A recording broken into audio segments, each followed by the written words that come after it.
আমি অন্তঃসত্ত্বা, তুমি আমাকে কিভাবে থাপ্পড় দিয়েছো? আমি তো পেটে ব্যথা পেয়েছি, আর এই জন্য তো আমার পেটের সন্তান মারা যেতে পারে। ও আচ্ছা, আমাদের সন্তানটা তো মারা যাবে, আর আমি যে ক্যাসিনো খেলতে পারতেছি না, আমার ফোনের মধ্যে যে টাকা নাই উঠাইতে পারতেছি না, এত এত টাকা ঠকে গেছি, এটা কি হবে? হ্যাঁ, আরে থাপ্পড়টা মারছি কিসের জন্য মারছি? তোর বাড়িতে থাকি দেখে বড় বড় কথা কবি। আরে সন্তান, এই সন্তান দিয়ে কি করবি? আমার যদি টাকা পয়সাই না থাকে, সন্তান দিয়ে কি আমি দিয়ে পানি খামু? হ্যাঁ, টাকা দে। তোর বাপরে কবি সাপ সাপ আজকে এই মুহূর্তে আমার টাকা দিতে। আমার মাথা মুথা কিন্তু নষ্ট হয়ে গেছে, আমি খেলাধুলা করতে পারতেছি না, আমার অনেক টাকা লস হয়েছে, সেই টাকাগুলো উঠাইতে হইব। না, আমার বাবাকে আমি কোনো টাকা দিতে বলতে পারবো না। বুঝতে পারছি, আমি একদম বুঝতে পারছি। তোগো বাড়িতে আমি ঘর জামাই আছি দেখে তোরা এত বড় বড় কথা কইতাছস। তোর বাপরে ডাইকা টাকা দিতে ক, নালে কিন্তু তোর এই পেটের সন্তান কিন্তু আর থাকবো না। এখন তো থাপ্পড় দিছি, তখন তোর কি করবো জানোস? লাথি দিয়া পেটের সন্তান আমি একদম ক্লিয়ার করে দেব। তুই একটা অমানুষ, যার কিনা নিজের সন্তানের জন্য মায়া নেই, জুয়া খেলার জন্য যে তার সন্তানকে পর্যন্ত মেরে ফেলতে পারে, তাকে তো আমি কোনোদিনও টাকা দিব না। তোর বাড়িতে থাকি দেখা তুই এরকম করবি? কি ব্যাপার মুন্না, তুমি আমার মেয়ের গায়ে হাত তুলতেছো? তুমি আমার বাড়িতে থেকে আমার মেয়ের গায়ে হাত তুলতেছো কেন? এরকম করতেছি কেন বুঝতেছেন না? আপনার মায়ের আমি কইছিলাম যে আমার টাকা লাগবে, আপনার মায়া কি আপনার কয় নাই যেটা জামাই টাকা লাগবো? টাকা কই?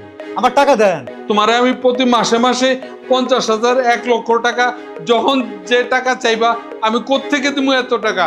আমার টাকা না দিলে কিন্তু আপনার মায়ের পেটে যে সন্তান আছে, সন্তানও থাকবো না, আপনার মায়া জামাইও থাকবো না, ডাইরেক্ট ডিভোর্স দিয়া আমি জামুগা। ছি ছি ছি, তোমার লজ্জা করে না? তুমি তোমার নিজের সন্তানের ক্ষতি করতে চাও? তোমার এত বড় স্পর্ধা, তুমি আমার বাড়িতে দাঁড়ায় আমার মেয়ের গায়ে হাত তুলো, আবার বলতেছো তোমার সন্তানরে তুমি মেরে ফেলবা টাকার জন্য? লজ্জা? হ্যাঁ, কিসের লজ্জা? আমার যে লক্ষ লক্ষ টাকা আমি হাইরা গেছি কেসিনোতে, সে টাকা উঠাইবো কিনা? হ্যাঁ, টাকা না থাকলে লজ্জা শরম কিছু থাকে না। তখন আমার মাথা গরম আছে, আমার টাকা লাগবে, টাকা হইলে লজ্জা শরম সব হইবো, তখন আপনার মায়ের মাথায় তেল দিয়ে দিমু, হাত পা ঢেলে দিমু, সবকিছু করে দিমু। আর যদি টাকা না দেন, তাহলে সত্যি সত্যি কইতাছি, এই বাচ্চাও থাকবো না, আমিও থাকবো না, সুজা চলে যাবো। তখন আপনি কোন আব্বা টাকা দিবেন না দিবেন না?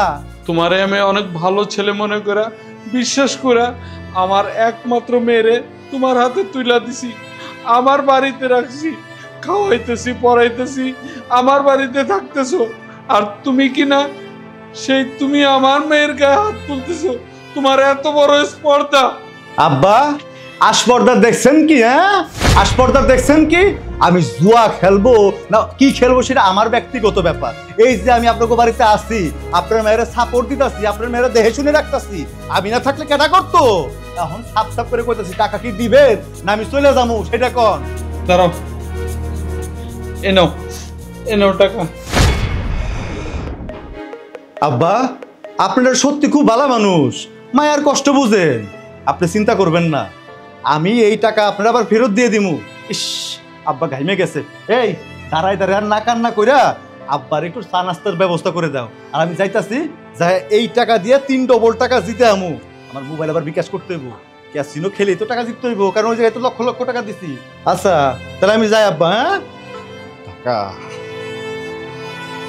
মারে আমি জানতাম না ও যে এত খারাপ, ও জুয়ার জন্য সবকিছু করতে পারে। আমি তোর অনেক বড় ক্ষতি করে ফেললাম রে মা, ক্ষতি করে ফেললাম। তুই আর কান্নাকাটি করিস না মা।